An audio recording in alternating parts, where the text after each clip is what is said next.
Former public school teacher and current Texas lawmaker wants to create an action plan to eliminate hate in schools. House Bill 4111 would require diversity, equity, and inclusion officers in all large urban public school systems. KXAN education reporter Alex Cabriello spoke to a mom who supports the plan. She says her children experience racism daily. Words can hurt. Oh, they cut deep. Angela Christie Andros' 3 children have all come home from school upset and suffering. The N-word was being called to him so many times, I had to put him on anxiety meds. I don't want my kids to be those kids on the news that I come home and find them hanging on a rope or, like my daughter cutting herself.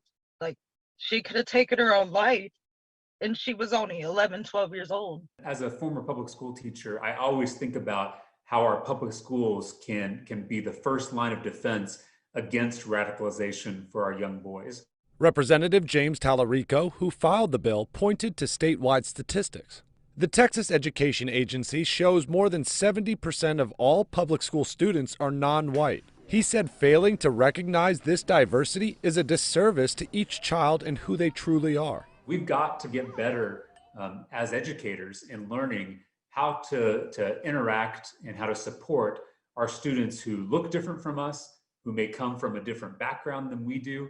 This proposed district officer would develop policies that proactively support cultures, talents, abilities, and languages of all varieties, ensuring student success and comfort within school walls. Tallarico hopes instilling these virtues early could prevent a future tragedy. They're kids. This isn't something that should go on in 2020. You would think it's done with. Alex Capriello, KXAN News.